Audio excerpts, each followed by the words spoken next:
Assalamualaikum warahmatullahi wabarakatuh.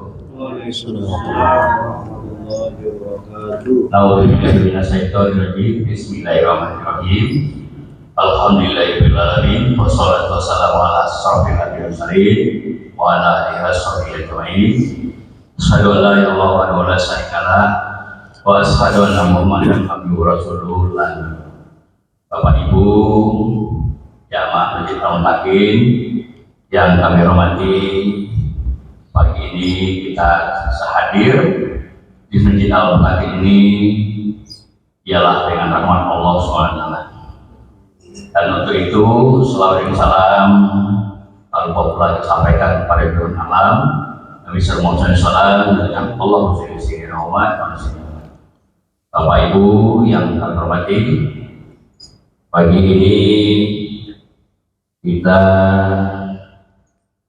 kedatangan tamu yaitu dari Sumatera Utara. Alhamdulillah beliau telah hadir di hadapan kita.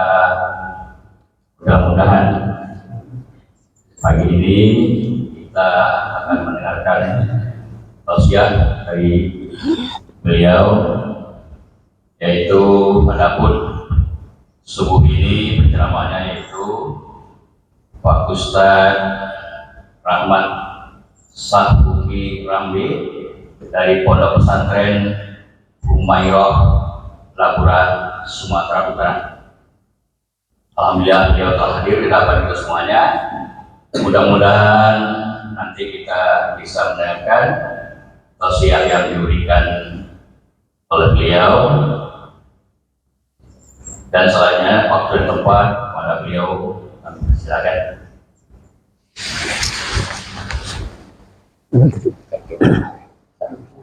Bisa.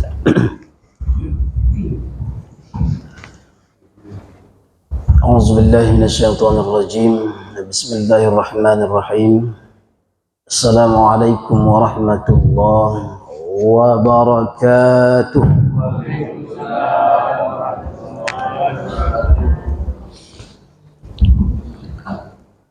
Alhamdulillah, wassalatu wassalamu ala rasulillah, wa la hawla wa la quwwata illa billah, amma ba'du.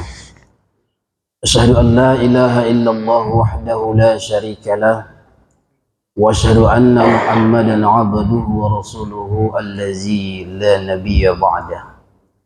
Allahumma salli ala sayyidina Muhammadin nurika sari wa madadikal jari wa jama'ni bihi fi kulli atwari wa ala alihi wa sahbihi ya nur. Qala Allah ta'ala fihi al-Qur'anil aziz, ya ayyuhallazina amanu taqullaha haqqa tuqatih wa la tamutunna illa wa antum muslimun. Kata Allah, hai orang-orang yang beriman, bertakwalah kamu sekalian kepada Allah dengan sebenar-benarnya takwa. Tidak ece-ece, tidak pula main-main. Dan jangan sekali-kali kalian mati melainkan dalam keadaan beragama Islam. Faqala ta'ala fi ayatil ukhra, wa ta'awanu 'alal birri wat taqwa wa la ta'awanu 'alal itsmi wal 'udwan. Kata Allah, tolong menolonglah kalian dalam kebaikan dan takwa, dan jangan tolong menolong kalian dalam dosa maupun permusuhan di muka bumi. Shadaqallahul azim. Mudah-mudahan ayat Allah tersebut dapat menjadi landasan iman, menjadi landasan takwa kita kepada Allah dalam mengarungi kehidupan di dunia yang penuh dengan fitnah, yakni fitnah subhat, fitnah syahwat yang datangnya bertubi-tubi, kalau tak dari atas dari bawah, kalau tak dari depan dari belakang, kalau tak dari samping kanan dari samping kiri. Begitu ngerinya lah fitnah di zaman sekarang.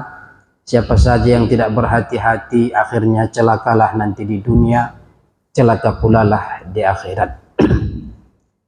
Yang saya hormati, yang saya muliakan Bapak Ketua Masjid serta segenap jajarannya, sudah pasti banyak berjuang berkorban di masjid ini untuk memakmurkan masjid ini. Mudah-mudahan atas perjuangan pengorbanannya kelak mendapatkan balasan yang baik dan berlipat ganda dari Allah. Amin. Mudah-mudahan disehatkan Allah badannya. Segala maksud baiknya dunia akhirat Allah kabulkan. Allah wafatkan nanti dalam keadaan husnul khatimah.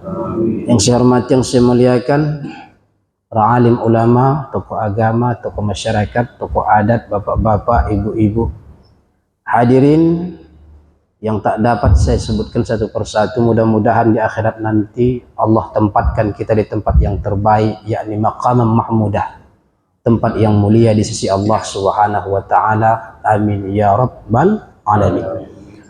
Pertama sekali mari sama kita bersyukur kepada Allah. Dengan nikmat dan rahmatnya kita dapat melangkahkan kaki ke masjid ini dalam rangka melaksanakan sholat fardu subuh berjamaah. Mudah-mudahan ibadah kita tadi diterima oleh Allah, dan mudah-mudahan segala nikmat mudah-mudahan Allah tambahkan di kemudian hari dengan bersyukurnya kita kepada Allah. Amin ya rabbal alamin. Salawat berangkaikan salam mari sampai kita sanjung tinggikan kepada ruh Nabi Yuna Muhammad sallallahu alaihi wasallam. Allahumma salli ala sayyidina Muhammad wa ala alihi sayyidina Muhammad. Assalamualaikum ya Rasulullah. Assalamualaikum ya Nabi Allah. Mudah-mudahan di akhirat nanti kita semua dapat mendapatkan syafaat sekaligus beliau berkenan menemui kita. Amin ya rabbal alamin. Bapak Ibu hadirin wal hadirat, mohon izin, mohon maaf. Lebih dulu izinkan saya memperkenalkan diri. Saya datang dari Pondok Pesantren Humairah Labura yang terletak di salah satu kabupaten di Sumatera Utara. Pesantren ini masih baru, mengajarkan ilmu kitab kuning, dan saat ini sedang ikhtiar untuk perluasan lahan. Jadi untuk perluasan lahan ini salah satu ikhtiar kami lakukan, kami safari dakwah keliling dari kota ke kota, dari masjid ke masjid, sampailah di masjid yang kita cintai ini. Mudah-mudahan pertemuan kita ini mendapatkan rahmat dari Allah. Amin. Mudah-mudahan harapan-harapan kami nanti bisa kita terima, bisa kita tolong. Barangkali ada rezeki, ada harta yang bisa kita bagikan, kita nafkahkan di jalan Allah. Kami mengajak, mari sama-sama nanti kita nafkahkan harta di jalan Allah. Jemaah yang dimuliakan Allah, kalau saya lihat dari wajah-wajah bapak, ibu, saya yakin dan percaya semuanya soleh solihah. Amin. Iya, nanti kalau saya bagikan amplop, insya Allah ini kalau 100 sak terangkat semen. Amin. Berbeda di tempat yang lain, Pak. Kalau yang di tempat yang lain saya perhatikan kotak itu berjalan. Disoronglah kotak berjalan dari sudut sebelah kanan sana, berbunyi rodanya, rek begitu. Jadi bapak-bapak yang di sebelah sini dilihatnya kotak berjalan, awal mula duduk silo macam bapak-bapak ini. Tapi begitu didengarnya kotak, dirubahnya duduknya jadi tawarruk. Tawarruk itu macam mana tahiyat akhir, nah begitulah tawarruk. Dirubahnya duduknya lalu diucapkannya istighfar. Astaghfirullah, astaghfirullah, astaghfirullah, astaghfirullah. Istighfar dibacanya, namun kotak tak mundur, makin mendekatinya. Akhirnya berubahlah kalimatnya, subhanallah, subhanallah, subhanallah, subhanallah. Makin dekat kotak itu, akhirnya kotak itu lewat. Karena apa? Berzikir dia pula, agar tak nampaknya kotak itu, lewat kotak itu. Begitu kotak itu lewat, barulah dia ucapkan alhamdulillah, alhamdulillah, alhamdulillah. Itu di sana. Jadi kalau di sini nanti insyaallah hendak. Amin ya rabbal alamin. Bapak Ibu jemaah yang dimuliakan Allah, dalam Al-Quran Allah berfirman, bismillahirrahmanirrahim, zalikal kitabu la raiba fihi hudal lil muttaqin allazina yu'minuna bil ghaibi wa yuqimuna as-salah wa mimma razaqnahum yunfiqun. Kata Allah, sesungguhnya Al-Quran itu tidak ada keraguan padanya, petunjuk bagi mereka yang bertakwa. Kemudian di ayat selanjutnya Bapak Ibu, di sini Allah sifati sifat orang yang bertakwa kepada Allah itu ada 3. Inilah yang akan saya uraikan dalam pertemuan singkat kita kali ini. Pertama sekali kata Allah, wabil ghaibi. Inilah sifat pertama sekali orang yang bertakwa kepada Allah. Mereka percaya kepada yang gaib. Ini yang pertama. Maksudnya bagaimana? Kalau bercerita tentang hal yang gaib ini banyak. Kalau Bapak Ibu rajin baca-baca buku kan, apa-apa saja hal-hal yang gaib yang mesti kita imani dan percayai, cobalah dicari. Karena dalam pertemuan singkat ini tak sempat waktunya. Dalam kesempatan ini jamaah yang dimuliakan Allah, yang akan saya sampaikan cuma dua peristiwa yang gaib ini tadi. Sebab inilah yang paling mendasar. Pertama sekali, lebih dulu kita mesti percaya kepada Allah Subhanahu wa ta'ala. Inilah yang pertama. Sebab kan Allah ini sifatnya gaib. Tapi bukan berarti Allah itu sembunyi. Bukan. Allah itu maha tersembunyi. Kalau sembunyi masih bisa dicari. Tapi kalau sudah maha tersembunyi, tak dapat dicari. Maksudnya bagaimana Ustaz? Tak dapat dijangkau oleh panca indera kita. Tak dapat. Terkecuali Allah sendirilah yang berkeinginan untuk memperlihatkannya. Inilah maksud daripada maha tersembunyi. Nah, namun kita sebagai hamba wajib untuk beriman, wajib untuk percaya akan Allah. Maka di dalam hatinya setiap orang yang beriman mesti dia iktikadkan kalimat La ilaha illallah. Tak ada Tuhan selain Allah. Titik. Aku tak akan pernah takut kecuali hanya kepada Allah. Aku tak akan pernah tunduk kecuali hanya kepada Allah. Aku tak akan pernah menggantungkan hidupku kecuali hanya kepada Allah. Aku tidak akan pernah menyandarkan diriku kecuali hanya kepada Allah. Kepada Allah lah aku meminta pertolongan. Dari Allah aku didatangkan. Dan kepada Allah jualah nanti aku akan dikembalikan. La ilaha illallah. Tak ada Tuhan selain Allah. Mesti begitulah hatinya orang yang beriman. Jangan hanya gara-gara persoalan dunia yang hanya sedikit goyah imannya. Ini di zaman sekarang banyak terjadi.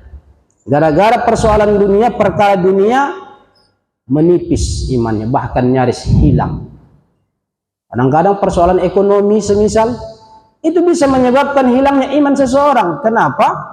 Karena tidak berhati-hati tadi. Padahal perkara dunia ini sepele. Memang itulah dunia. Ad-dunya darul bala'i wal imtihan. Dunia itu tempat ujian dan cobaan. Kalau sudah kita tahu tempat ujian dan cobaan, berarti kita buat pertahanan, siaplah kita. Namanya hidup di dunia. Tapi kadang-kadang ujian dan cobaan di dunia inilah yang menyebabkan banyak orang tumbang. Tumbang, tidak tahan imannya. Ada yang tergelincir kepada kemaksiatan, ada yang tergelincir kepada kesyirikan, dan lain-lain sebagainya. Akibat apa tadi? Tak kuatnya iman untuk menghadapi segala ujian dan cobaan yang Allah berikan di dunia ini. Itulah pentingnya tadi, di dalam hati, di dalam lubuk hati kita yang paling dalam, mesti tertanam kuat, tertancap kuat kalimat La ilaha illallah. Jadi jangan gara-gara persoalan dunia yang hanya sedikit, sibuk semuanya. Bersaudara bermusuhan, bertetangga bermusuhan. Ini kan salah satu mulai lenyapnya iman itu tadi, pertanda itu. Iri dipelihara, dengki, senang melihat orang susah, susah melihat orang senang. Ini banyak di zaman sekarang terjadi. Maka jangan dimuliakan Allah, itu dihindarkan. Orang beriman tak mau macam itu. Tidak mau menciptakan permusuhan, tak mau menciptakan pertikaian dan lain-lain sebagainya. Tak mau orang beriman macam itu. Maka jamaah yang dimuliakan Allah, pertahanan kita La ilaha illallah. Kata Syekh Ibn Athaillah As-Sakandari dalam kitabnya Al-Hikam, apa beliau katakan? Jangan pikirkan apa yang telah Allah takdirkan untukmu, tapi pikirkanlah apa yang Allah tuntut kepadamu. Ini yang penting. Jadi jangan sibuk kita memikirkan sesuatu yang sudah ditakdirkan Allah. Apa saja yang ditakdirkan Allah itu? Langkah, rezeki, pertemuan, maut. Itu sudah ditentukan Allah. Tapi perkara itulah yang banyak menjerumuskan kita. Terlalu sibuk memikirkan kehidupan dunia. Kadang-kadang kalau memikirkan dirinya sendiri, enak lagi. Ini orang dipikirkan. Dipikirkannya orang, itu yang bikin dia hancur. Beli mobil orang, dia demam. Beli tanah orang lebar, dia pingsan. Lama-lama mati orang macam itu. Jamaah yang dimuliakan Allah Subhanahu wa ta'ala, jadi pertahanan kita La ilaha illallah. Kemudian kata Syekh Ibn Athaillah ini tadi, pikirkan apa yang Allah tuntut, Pikirkan apa yang Allah wajibkan kepada. Jadi apa yang diwajibkan Allah, itu aja pikirkan. Sudah sempurnakah ibadahku? Sudah sholatkah aku hari ini? Dan banyak ibadah-ibadah yang Allah wajibkan, pikirkan. Sudah kita laksanakankah itu? Seorang orang tua kita sudah kita tunaikankah? Misal akikah anak kita, tahun semalam sudah kurbankah kita? Itu aja dipikirkan. Jangan pikirkan perkara dunia. Yang penting dunia ini kita ikhtiar. Sama macam kami. Datang kami ikhtiar kemari. Ada rezeki, alhamdulillah. Tak ada, tak masalah. Dakwah kita kan begitu. Jadi ada timbal baliknya. Jamaah yang dimuliakan Allah Subhanahu wa taala, itu yang pertama, percaya kepada Allah. Yang kedua, percaya, kita betul-betul percaya kalau kita ini akan meninggal dunia. Kita semua akan mati. Ada kira-kira yang bertahan di dunia ini? Ayah kita yang kita anggap hebat sudah pergi meninggalkan kita. Ibu kita yang kita anggap malaikat pun dia telah pergi meninggalkan kita. Bahkan anak kita juga sudah pergi meninggalkan kita. Tak cukupkah ini membuktikan kalau memang ternyata dunia ini bakal kita tinggalkan?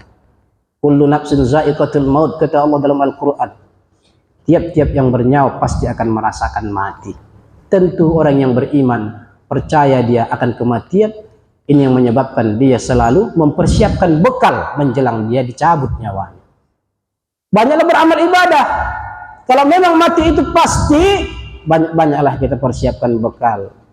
Banyak-banyak beramal ibadah, ya. Kemudian minta ke Allah, mohon ke Allah. Mudah-mudahan kita semua nanti diwafatkan Allah dalam keadaan husnul khatimah. Allahumma inni as'aluka husnul khatimah. Minta ini. Jadi jangan dimuliakan Allah, di dunia ini yang takwa, yang durhaka sama-sama lelah. Tak ada bedanya, sama-sama punya urusan, sama-sama punya masalah, sama-sama punya tanggungan.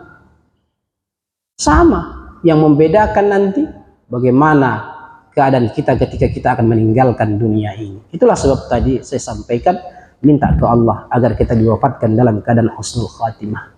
Sebab berbeda Bapak Ibu. Yang husnul khatimah, yang su'ul khatimah berbeda. Berbeda nanti keadaannya ketika nyawa akan dicabut. Kalau sama, ngapain dipinta? Sama aja kok, kan begitu. Karena ada keistimewaannya, maka husnul khatimah ini kita harap-harapkan. Pertama, keistimewaan yang pertama, masuk surga tiada hisab. Itu yang pertama. Yang kedua, tidak akan merasakan sakitnya mati. Mau Bapak Ibu merasakan sakitnya mati? Tidak ada yang mau. Kata Nabi, seperti kambing dikuliti hidup-hidup 1000 kali, begitulah sakitnya mati. Kambing dikuliti hidup-hidup 1000 kali, begitulah sakitnya mati. Siapa yang sanggup menahankan itu?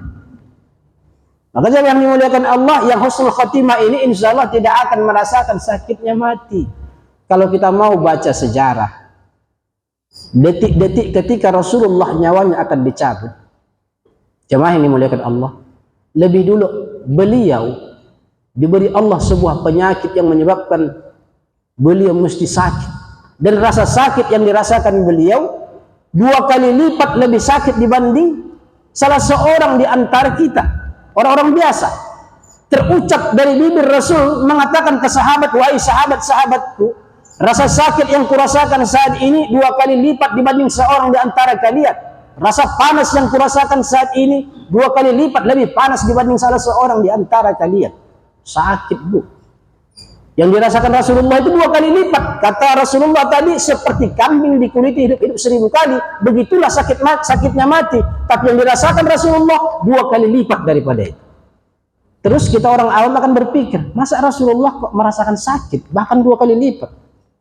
Kan begitu orang awam. Tapi Nabi, kekasih Allah, semestinya kan enak matinya, kan begitu. Tapi kenapa sampai 2 kali lipat?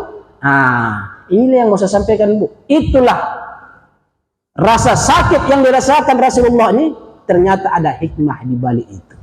Apa hikmahnya? Ini tadi, yang husnul khotimah tak akan merasakan sakitnya mati. Karena rasa sakit yang dirasakan oleh Rasulullah sehingga beliau sudah tak tahan. Akhirnya Rasulullah bertanya ke malaikat Ijrail, wahai Ijrail, rasa sakit yang kurasakan saat ini, beginikah sakitnya sakaratul maut? Apa kata malaikat Jibril? Iya ya Rasulullah. Tapi inilah seindah-indahnya pencabutan nyawa. Inilah seringan-ringannya pencabutan nyawa. Bukan malaikat Jibril tak tahu. Tapi malaikat Jibril tetap menghibur. Masih juga seringan-ringannya kata malaikat. Akhirnya Rasulullah tetap saja tidak tahan merasakan sakitnya sakaratul maut.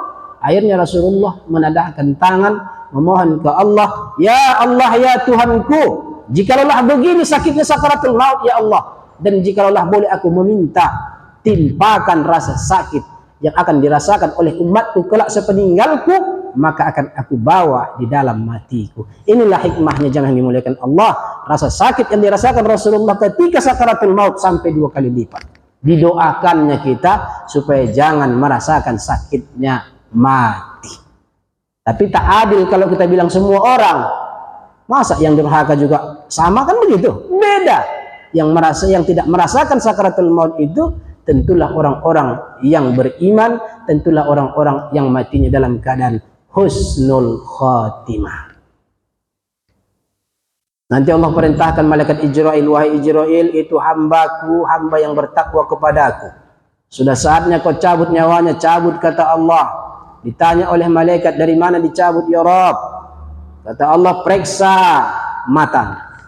Jadi jangan dimuliakan Allah, persiapkanlah bakal kita sebanyak-banyaknya. Ikhtiar kita salah satunya jaga anggota tubuh. Inilah liang-liang nanti pencabutan nyawa itu. Dari mata, dari mulut, dari tangan, dari kaki. Jaga ini. Periksa matanya kata Allah. Ketika diperiksa oleh malaikat Jibril, namanya orang bertakwa. Bukan berarti dia tidak pernah salah, pernah, tapi dia cepat-cepat bertaubat. Diperiksa mata tak ada salah. Tak pernah mata itu dia gunakan mengintip. Tak pernah mata itu dia gunakan melihat gambar-gambar yang mendatangkan dosa. Tak pernah. Bersih mata itu. Yang ada malah sebaliknya, dari mata itu nampak bahwasanya mata itu selalu mengeluarkan air mata tumpah bercucuran. Ketika diperiksa apa sebabnya? Ternyata karena rindunya kepada Allah dan karena rindunya kepada Rasulullah sallallahu alaihi wasallam. Saya tanya Bapak Ibu, kita sudah setua ini, pernahkah air mata kita mengalir karena rindu kepada Allah? Karena rindu kepada Rasulullah? Kalau tak pernah, ini ngeri-ngeri sedap juga. Iya. Kalau saya tanya ibu-ibu yang anaknya mondok 1 tahun tak pulang-pulang, pernah ibu rasakan rasa rindu ke anak sampai menyebabkan ibu menetiskan air mata? Pasti pernah. Tapi kenapa ke Allah tidak? Kan begitu. Terbalik. Anak itu anugerah dari Allah. Sedangkan Allah yang memberi segala-galanya. Yang menyayangi kita. Semua diberikan ke kita. Tapi tak ada rindu. Nah, ini perlu dipertanyakan keimanannya nih. Makanya jangan memuliakan Allah. Kalau ada pertanyaan, kenapa bisa seperti itu Ustaz? Saya jawab, karena selalu lupa.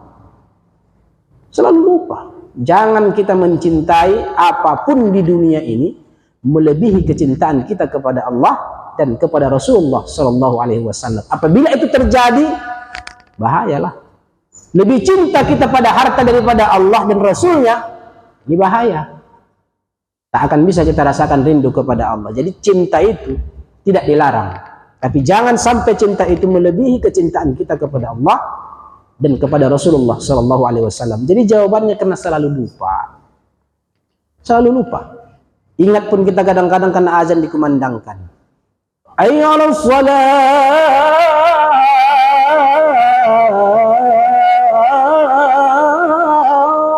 Dari rumah sana kita dengar azan oh iya, sudah saatnya sholat zuhur. Sudah saatnya sholat asar. Siap sholat lupa.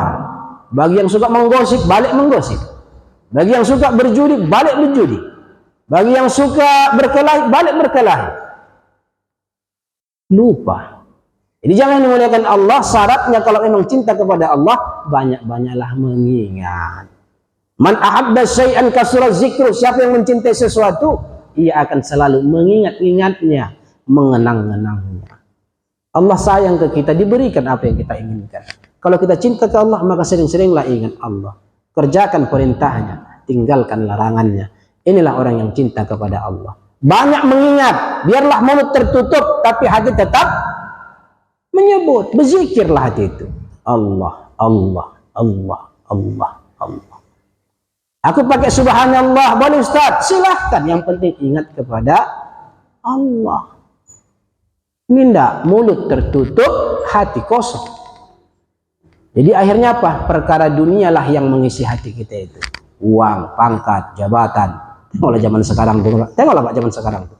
Orang sudah mulai tak peduli lagi tentang ketuhanan lagi. Yang penting kaya, yang penting berpangkat tinggi. Sikut sana, sikut sini, hancurkan sana, hancurkan sini. Demi angan-angannya agar terwujud. Nauzubillah. Jamaah yang dimuliakan Allah, dunia ini pasti tinggal. Jadi orang yang cinta kepada Allah, dia akan selalu mengingat-ingatnya, melaksanakan perintah, meninggalkan larang, dan itu dilakukannya dikarenakan cintanya kepada Allah Subhanahu wa taala. Kemudian, coba yang dimuliakan Allah, rindu ke Rasulullah. Kenapa tak ada rindu ke Rasulullah? Ini juga penyebabnya karena selalu lupa, malas bersolawat, malas mendengarkan kisah-kisah Rasul.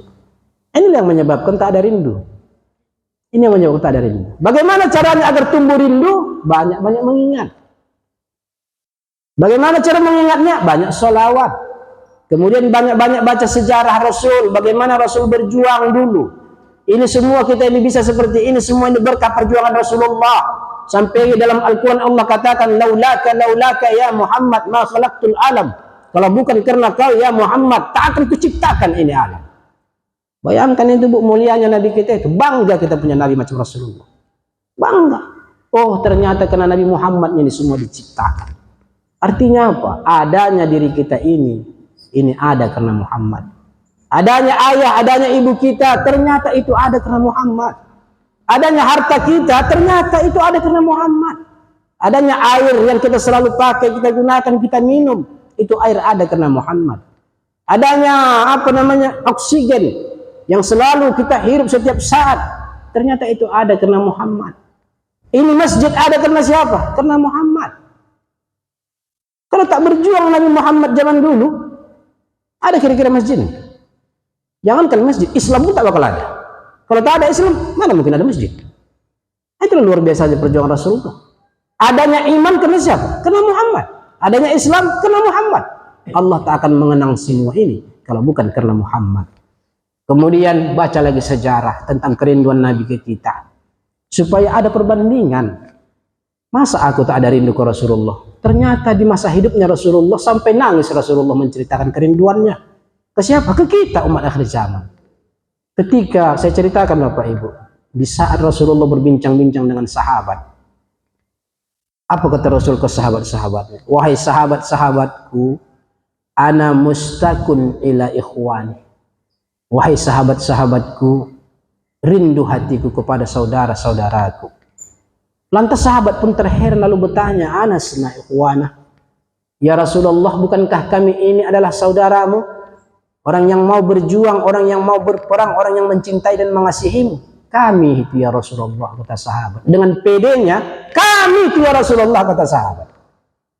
Tapi apa jawaban Nabi? Bukan kalian, bukan. Bal antum ashabi, kalian adalah sahabat-sahabatku. Jadi sahabat Nabi itu bukan saudara Nabi, sahabat-sahabatku, kata Nabi. Kalian adalah sahabat-sahabatku. Orang yang mau berjuang, orang yang mau berperang, orang yang mau berkorban, orang yang mencintai dan mengasihiku. Tapi bukan kalian. Lalu ditanya oleh sahabat, lantas siapa mereka ya Rasul?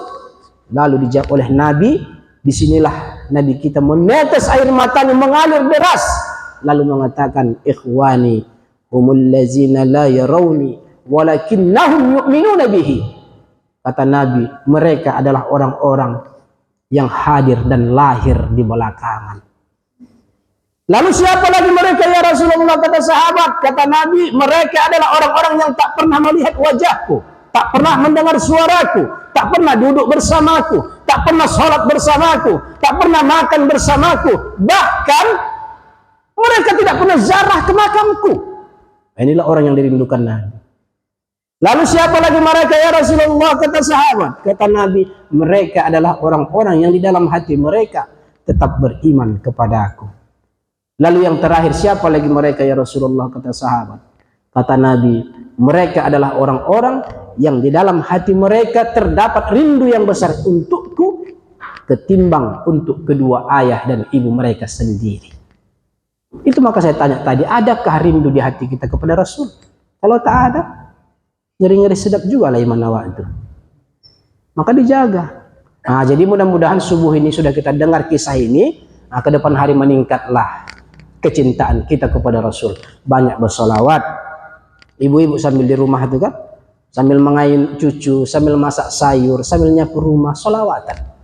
Lau kana bainana al-habib ladana al-qasi wal-qarib min taibatin qabla al-maghib talibal qurbal habib. Anak itu pun ketidur, dia mendapatkan rahmat berkah solawat yang kita baca. Bapak-bapak, Allahumma shalli ala sayyidina Muhammad wa ala ali sayyidina Muhammad. Allahumma shalli. Saya minimal setiap selesai sholat sunat minimal 11 kali minimal. Jadi ini mesti kita amalkan jemaah yang dimuliakan Allah. Kemudian banyaklah kita baca sejarah lagi. Bagaimana dulu Rasulullah berjuang, ini perlu. Barangkali Bapak Ibu sudah ada yang pernah berangkat haji, pernah berangkat umrah, coba ingat betapa panasnya lah Mekah itu, betapa panasnya Madinah itu, tak sebanding dengan panasnya kota Pekanbaru. Dalam keadaan yang sangat sulit, makan pun susah, air minum terbatas.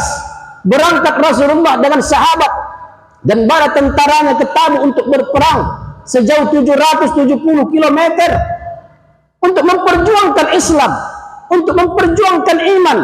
Seluruhnya dikorbankan. Istri tinggal, anak tinggal, rumah tinggal. Setelah ditinggal, dibantai oleh orang kafir. Mati istrinya, mati dibunuh anak-anaknya, rumahnya dibakar, hartanya dirampas. Tetap tidak menyurutkan semangat berjuang, berangkat ke Tabuk untuk berperang. Bayangkan itu, Bu. Abu Bakar saat perang Tabuk, seluruh hartanya dikorbankan, disumbangkan, diserahkan ke Rasul. Sampai Rasulullah terheran-heran. Sudahkah engkau tinggalkan walau hanya sedikit pun untuk anak dan istrimu ya Abu Bakar? Kata Rasul kepada Abu Bakar. Apa jawaban Abu Bakar? Abaqaitullah wa rasulah. Telah aku tinggalkan untuk mereka Allah dan Rasulnya. Selama mereka beriman kepada Allah, selama mereka percaya kepada Rasulullah, maka itulah warisan terbaikku ya Rasulullah. Luar biasa. Para ibu-ibu masa itu, Bu, anting-antingnya disumbangkan, gelang diserahkan, kerabu diserahkan. Ibu pernah menyumbangkan anting-anting ibu untuk masjid nih? Gelang ibu dibuka diserahkan untuk pembangunan pesantren semisal. Oh, kalau ibu-ibu zaman dulu begitu, Bu, tak peduli sama orang itu perhiasan. Nah, lepaskan rantai ini, nah, ke masjid. Begitu orang-orang dulu.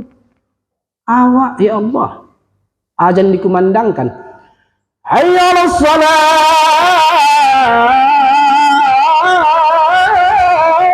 Rumahnya cuma 100 meternya dari rumah ke masjid. Janganlah dulu diajak berkorban harta, berkorban dia melangkahkan kakinya dari rumah ke masjid pun payah dilakukan. Manusia macam apa lenggerinya ini? Tinggal menikmati saja payah. Yang mati-matian berjuang siapa? Rasulullah. Maka saya bilang tadi, karena Rasulullah lah semuanya ini ada. Jadi nyadar kita betapa mulianya Nabi kita itu. Kalau ditanya siapa yang paling berjasa pada hidup kita ini, katakan Rasulullah Sallallahu Alaihi Wasallam. Kalau bukan karena Rasul, tak ada semua. Maka jangan dimuliakan Allah Subhanahu Wa Taala. Itulah yang mesti kita contoh, kita pelajari semua kisah-kisahnya. Ternyata Rasulullah dermawan, oh berarti aku juga mesti dermawan. Ternyata Rasulullah itu penyayang, berarti aku juga mesti penyayang. Rasulullah itu ternyata hatinya bersih, berarti juga hatiku harus bersih. Dan itu kita lakukan tujuannya apa? Li Rasulillah, karena cinta kepada Rasulullah. Rasulullah itu penyayang ke anak yatim, disayang. Yang lain dimuliakan Allah, semalam saya ada berada di satu tempat, tapi tak saya ceritakanlah. Ada seorang ayah punya anak kelas 2 sanawiyah, anaknya perempuan. Istrinya sudah meninggal dunia. Hidup di satu rumah dia dengan anaknya yang perempuan. Cobalah terpikir di benak awak. Anaknya perempuan kelas 2 sanawiyah, dia seorang ayah hidup dalam keadaan susah, hidup dalam satu rumah dengan anak perempuan. Cobalah. Tidak wajar itu. Menurut adat kalau macam di kami sana tak boleh itu. walau anak kandungnya sendiri, kecuali anak laki-laki. Yang seperti itu sebenarnya ya anak dan orang tua ini tadi tidak tahu apa-apa. Tapi kenapa orang yang melihat di sekitarnya diam saja? Sementara kehidupan pas-pasan. Jadi saya tegurkan juga warga di situ. Ini semua tanggung jawab kamu, saya bilang. Jangan merasa orang beriman kalau dibiarkan macam ini bapak sama anak ini, saya bilang. Rumahnya nyewa. Bahkan semalam pindah gara-gara tidak sanggup bayar sewa. 600.000 sebulan sewa, tak sanggup bayar. Akhirnya pilih cari lagi tempat yang lebih murah. Begitu terus, pindah. Semalam Bu, semalam. Saya bilang sama warga sekitar di situ, ya kan? Saya bilang sama warga di situ, ini kewajiban kamu. Kalau saya ini orang pendatang, saya bilang. Begitu pun saya kasih nasihat, Pak. Orang tua itu tadi saya kasih nasihat. Bukan saya, Pak, ada unsur tak suka, saya bilang. Cuman menurut adat tak baik. Ini anak perempuan, sudah meranjak remaja. Bapak laki-laki. Sedangkan yang beriman saja bisa tumbang, Pak, saya bilang. Jadi kalau bisa ini anak, kalau tidak dipondokkan ke pesantren, ya letakkan di tempat saudara yang ada anak perempuannya, yang warisnya, saya bilang. Begitu.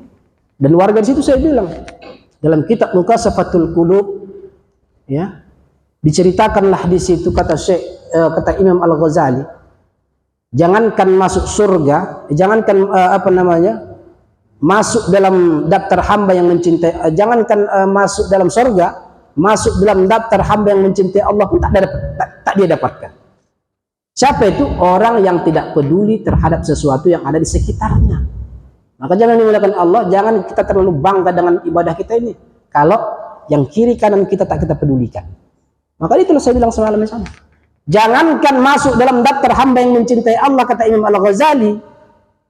Jangankan masuk surga, maksudnya masuk dalam daftar hamba yang mencintai Allah pun tak dia dapatkan. Walaupun ini jidatnya ini hitam, gosong gara-gara sujud. Tak peduli dia, itu anak yatim. Itu saya singgunglah semalam di sana. Maka jangan yang dimuliakan Allah, kita kembali kepada isi daripada pengajian kita tadi. Kembalilah kita banyak mengingat perjuangan Rasulullah itu tadi. Semua itu kita lakukan tujuannya satu, li Rasulillah, karena cinta kita kepada Rasul. Rasulullah itu sayang kepada anak yatim, memperhatikan di sekitarnya. Kita kan tidak, yang penting sampai kita ini senang, tenang, menang, dah. Tak boleh. Nah, jangan yang dimuliakan Allah Subhanahu wa taala. Apalagi ini kan sebentar lagi ada peringatan Maulid. Kalau memang cinta ke Rasulullah, datang ketua masjid nanti bilang, kita semua dikenakan biaya 100.000 satu orang untuk menggelar peringatan Maulid. Nah, harus begitu.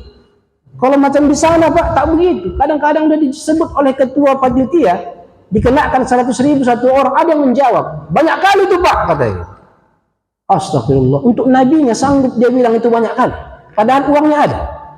Jadi kalau sudah cinta, jamaah yang dimuliakan Allah, konsep cinta itu jangankan cuman harta, jangankan cuman tenaga, nyawa pun dikorbankan demi sesuatu yang dicinta. Itu baru cinta. Nah, jamaah yang dimuliakan Allah, ini perlu jadi renungan perbandingan kita ke depan hari, ya. Betapa luar biasanya Rasulullah. Nah, tadi ketika diperiksa mata hamba yang bertakwa ini tak ada salah, lalu diperiksa mulut, tak ada salah, periksa tangan tak ada salah, periksa kaki tak ada salah. Dari mana mau dicabut nyawa? Kalau tak ada salah dari anggota tubuh kita ini, malaikat pun enggan mencabut nyawanya. Akhirnya kata Allah, karena sudah saatnya ini mesti meninggalkan dunia, kata Allah, kalau begitu wa Israel, berangkatlah kau ke surga, di dalam surga ada bertuliskan kalimat la ilaha illallah, kau bawa. Lalu kau tunjukkanlah kepada hambaku yang bertakwa itu, berangkat malaikat Israel. Dibawalah kalimat la ilaha illallah ini, ditunjukkan. Begitu hamba yang bertakwa ini melihat, disitulah dia menghembuskan nafasnya yang terakhir.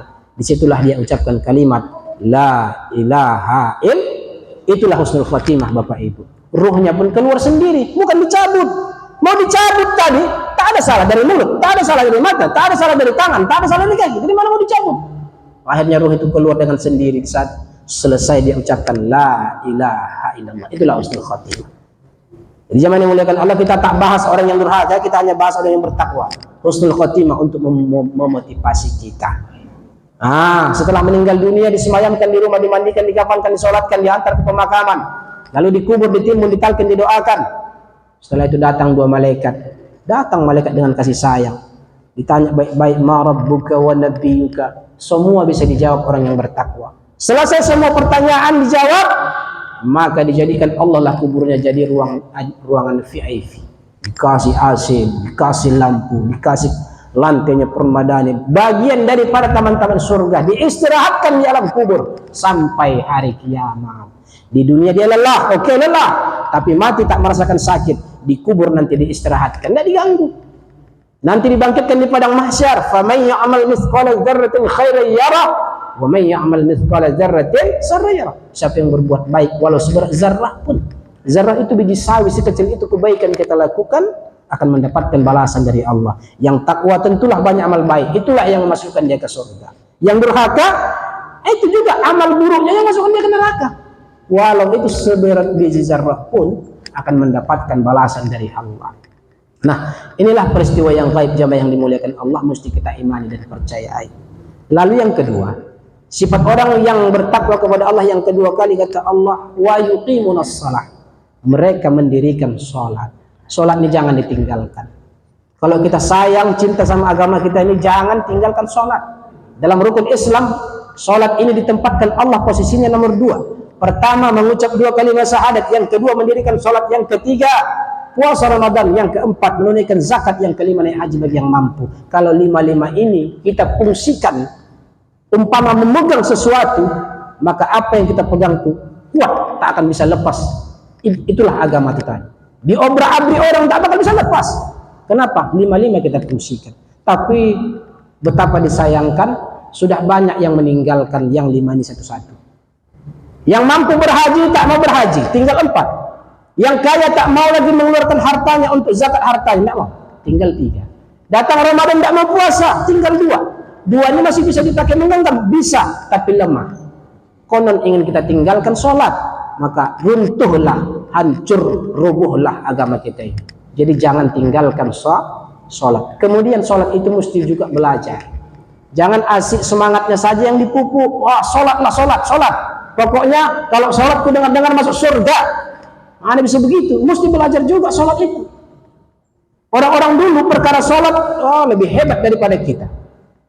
Tapi tak sekalipun sholat mereka diterima Allah. Nah, ini perlu muncul pertanyaan, kenapa tak diterima? Jadi ada yang bilang, yang penting kan sudah terlaksana syarat dan rukunnya, Ustaz. Ya, terlaksana syarat dan rukun dalam ilmu fikih hukumnya sah. Tapi apakah yang sah itu pasti diterima? Belum tentu. Yang kita inginkan ibadah kita itu diterima Allah. Kalau diterima pasti sah. Jadi di mana salahnya, Ustaz? Teliti punya teliti, ternyata kesalahannya pada hati. Ada kawan bertanya sama saya, Ustaz, saya minta izin ya, saya ini kan seorang pedagang. Siap sholat subuh, biasanya saya berangkat ke pasar. Jadi malam tuh, Ustaz, saya keluar main-main, pulang sampai rumah jam 2 malam. Kunci kereta ini saya letakkan tadi mana, saya tidur. Tak lama kemudian terdengarlah azan subuh berkumandang. Setelah itu saya bergegaslah mau berangkat ke masjid. Saya cari kunci kereta ini, tak dapat. Akhirnya saya tempuh berjalan kaki ke masjid. Sampai di masjid, imam maju ke depan, saya masuk dalam barisan shop yang paling belakang. Di saat takbir, Allahu Akbar, disitulah kunci itu dapat, Ustaz. Kemudian hatiku berjalan ke pasar, pulang dari masjid ini nanti, berangkat ke pasar. Kalau tak salah pesanan ibu sipulan sekian kilo kentangnya, sekian kilo ikannya, sekian kilo cabenya, sekian. Perkara dagangan yang diingatnya di dalam sholatnya, Pak. Lalu dia tanya, apa hukumnya, Ustaz? Saya bilang, Imam Nawawi mengatakan, orang yang ketika mendirikan sholat tapi Allah tak ada dalam hatinya, orang tersebut tidak tergolong orang yang mendirikan sholat. Allah tak ada di hatinya, yang ada apa? Dunia. Berarti dia hamba dunia. Capek sholat macam itu. Maka kata Allah dalam Al-Quran, fawailul lil musallin. Inilah kelompok orang yang lalai di dalam sholatnya. Jemaah yang dimuliakan Allah, Allah sudah memberikan nasihatnya ke kita. Apa kata Allah? Anta abudallaha ka'annaka tarahu fa in lam takun tarahu fa innahu yaraka. Kata Allah, beribadahlah kamu seolah-olah kamu melihatku. Dalam ilmu tasawuf ini namanya musahadah. Beribadahlah kamu seolah-olah kamu melihatku. Kalau makam-makam menengah ke bawah sulit memang ini melakukan hal ini, melakukan musahadah ini. Kenapa? Karena kita di situ dipinta untuk menghadirkan Allah seolah ada di hadapan kita. Kan sulit. Jangankan menghadirkan Allah, kadang-kadang Menghadirkan yang nampak aja pun payah. Jadi ini perkara yang sulit. Kalau tak ada ilmu jangan dilakukan. Nanti bisa nampak tiang, oh inilah Allah tuh. Jangan lakukan, itulah musyahadah. Mesti ada ilmu lagi, belajar lagi. Itu biasanya orang tasawuf itu. Nah, itu tajam dia.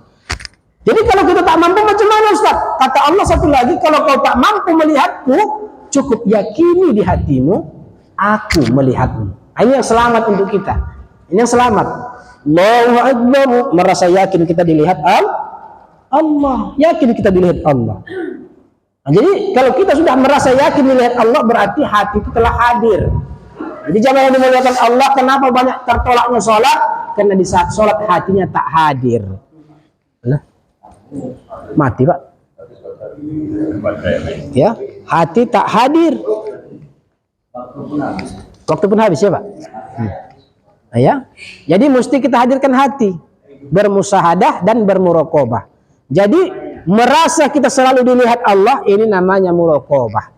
Jadi kalau beribadah itu musahadah dan bermuraqabah lah. Tak sanggup musahadah, bermuraqabah. Jamaah yang dimuliakan Allah. Yang terakhir, karena waktu sudah habis. Yang terakhir, wa mimma razaqnahum yunfikun. Jadi sifat orang yang bertakwa yang terakhir kata Allah, wa mimma razaqnahum yunfikun. Mereka mau menafkahkan harta di jalan Allah. Jadi kalau ini saya sudah paham lah. Bapak ibu sudah paham. Apa manfaatnya di dunia, apa manfaatnya di akhirat. Jadi tak panjang saya ceritakan masalah ini, saya hanya bilang apa yang kita makan busuk, apa yang kita pakai lapuk, apa yang kita nafkahkan di jalan Allah, itulah milik kita yang sebenar-benarnya. Jadi insya Allah untuk pembangunan pesantren ini saya bagikan amplop kosong, boleh Pak? Nah, jadi insya Allah saya tunggulah nanti agak beberapa, sudah selesai. Nah, saya tunggu nanti agak beberapa setengah jam ke depan. Kalau ada alhamdulillah, kalaupun tak ada tak apa-apa. Terima kasih atas segala perhatian. Mohon maaf atas segala kekurangan. Billahi taufiq wal hidayah. Assalamualaikum warahmatullahi wabarakatuh.